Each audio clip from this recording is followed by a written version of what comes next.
নমস্কার। ঠাকুরমা স্বামীজি ও গুরুদেবের শ্রীচরণে প্রণাম জানাই। আজ সবার স্বামীজি, সেখান থেকে খানিকটা অংশ পড়ে শোনাচ্ছি।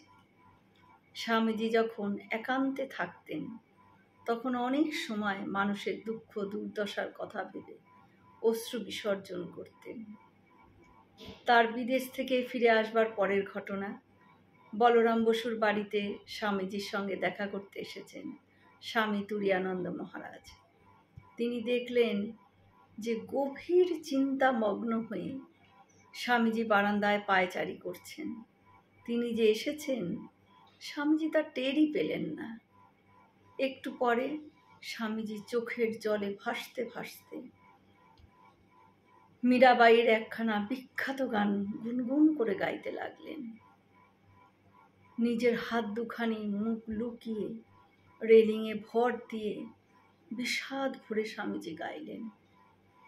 দরদ না জানে কই, ঘায়েল কি খত ঘায়েল জানে, আউর না জানে কই, আমার ব্যথা কেউ জানে না, যে আঘাত পেয়েছে সেই বোঝে, কি করুণ যন্ত্রণা আর কেউ বোঝে না। গানের সুরের সঙ্গে সঙ্গে দুঃখ বিষাদ যেন চারিদিকে ছড়িয়ে পড়ল। তুরীয়ানন্দ মহারাজ বুঝতে পারলেন জগতের মানুষের দুঃখের কথা ভেবে স্বামীজি নিভৃতে অশ্রু বিসর্জন করছেন। তিনিও চোখের জল সম্বরণ করতে পারলেন না।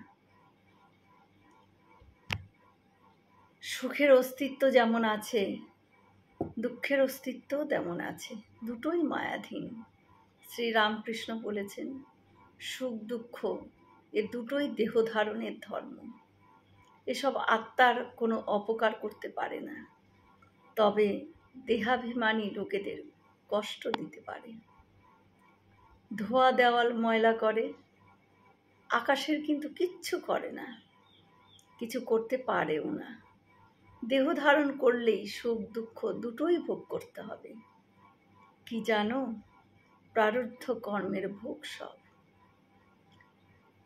দেহের সুখ দুঃখ যাই হোক, ভক্তের জ্ঞান ভক্তির ঐশ্বর্য থাকে, সে ঐশ্বর্য কখনো যাবার নয়।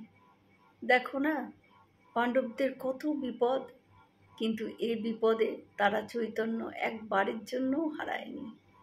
তাদের মতো জ্ঞানী, তাদের মতো ভক্ত কোথায়? দেহ ধারণ করলেই সুখ দুঃখ দুটোই আমাদের ভোগ করতে হবে। মহাভারতে দেখা যায় পাণ্ডবগণ যতটা সুখ ভোগ করেছে, দুঃখ তার চেয়ে অনেক অনেক বেশি ভোগ করেছে।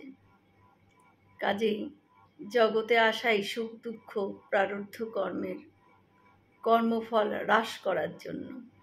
তারই মাঝে ক্ষণস্থায়ী সুখ, বিদ্যুৎ চমকের মতো চকিত চমক।